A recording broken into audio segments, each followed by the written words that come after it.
Varanasi railway station के बाहर 12 साल के सोहन कुमार की छोटी सी चाय की दुकान भीड़ भाड़ में भी एक सुकून देने वाली जगह थी। चमकती आंखों और फुर्तीले हाथों वाला सोहन यात्रियों को चाय पिलाता था। काम करते हुए उसका मन दूर के शहरों में भटकता रहता था। गरीबी के बावजूद वह शांत स्वभाव का था। धूल भरी पटरियों से परे एक जीवन का सपना देखता था। उसकी माँ राधा गर्व से उसे देखती थी। उसे लगता था कि उसका बेटा सिर्फ चाय बेचने से कहीं ज्यादा के लिए बना है। जब रात होती तो सोहन एक मिट्टी का तेल का दीपक जलाता और भारतीय संविधान पर एक पुरानी किताब पढ़ता। यही उसके लिए एक अलग दुनिया का रास्ता था।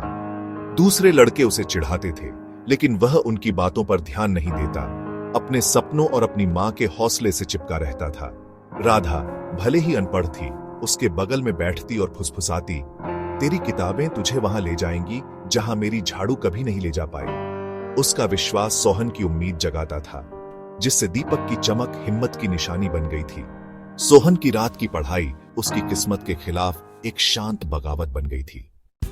एक बारिश वाली शाम को प्रोफेसर शर्मा, जो एक रिटायर्ड एकेडमिक थे, ने सोहन को पढ़ते हुए देखा और उससे बात करना शुरू किया। सोहन के बड़े सपनों से इंप्रेस होकर प्रोफेसर उसके मेंटर बन गए, किताबें और गाइडेंस देने लगे। राधा शुक्रगुजार होकर सोहन को जितना हो सके उतना सीखने के लिए कहती थी। उसे लगता था कि यह वही मौका है जिसके लिए उसने दुआ मांगी थी।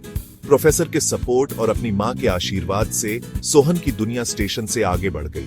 ज्ञान उसके लिए एक ऐसे फ्यूचर का टिकट बन गया जिसकी उसने सिर्फ कल्पना की थी। सोहन की कड़ी मेहनत रंग लाई। उसने अपने डिस्ट्रिक्ट के बोर्ड एग्जाम में टॉप किया और वह वहां का हीरो बन गया। स्टेशन ने उसकी सक्सेस को सेलिब्रेट किया, लेकिन जब उसकी मां बहुत बीमार पड़ गई तो खुशी गम में बदल गई।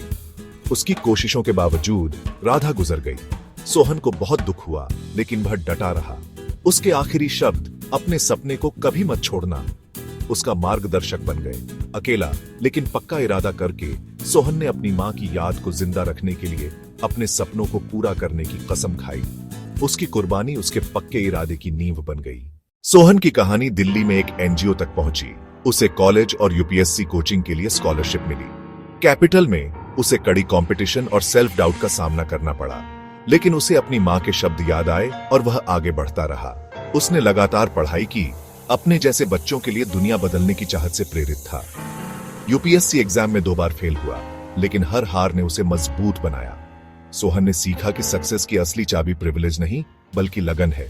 हार मानने की कगार पर सोहन को अपनी मां की सलाह याद आई, जब तुम आगे नहीं बढ़ सकते तो एक और कदम बढ़ाओ। उसने अपना तरीका बदला, अपनी जड़ों और जीवन के सबक को अपनी ताकत के रूप में अपनाया। अपनी तीसरी कोशिश में उसने ईमानदारी और विश्वास के साथ इंटरव्यू का सामना किया। अपनी चाय बेचने वाले से सपने देखने वाले तक की जर्नी शेयर की। जब रिजल्ट अनाउंस हुए, सोहन को अपना नाम मिला, ओनल इंडिया रैंक 17। खुशी के आंसू बह निकले। वह लड़का जिसने मिट्टी के तेल के दीपक के नीचे पढ़ाई की थी, अब एक आईएएस ऑफिसर था। उसका सपना जो मुश्किलों में पला था, आखिरकार सच हो गया था। सालों बाद सोहन एक आईएएस ऑफिसर के रूप में वाराणसी स्टेशन लौटा, जहां उसका स्वागत तालियों और पुराने दोस्तों ने किया। उसने अपनी साधारण शुरुआत को चुपचाप याद किया, प्रोफेसर शर्मा को धन्यवाद के साथ गले लगाया। भीड़ को संबोधित करते हुए सोहन ने कहा, मैं एक चाय वाला था और दिल से हमेशा एक चाय वाला ही रहूंगा।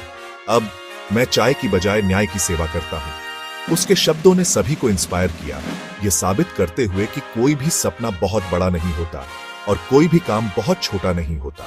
सोहन की जर्नी एक लीजेंड बन गई। अनगिनत लोगों के लिए उम्मीद की किरण। उसने दिखाया कि हिम्मत और लगन से सबसे अंधेरी रात भी सुबह में बदल जाती है।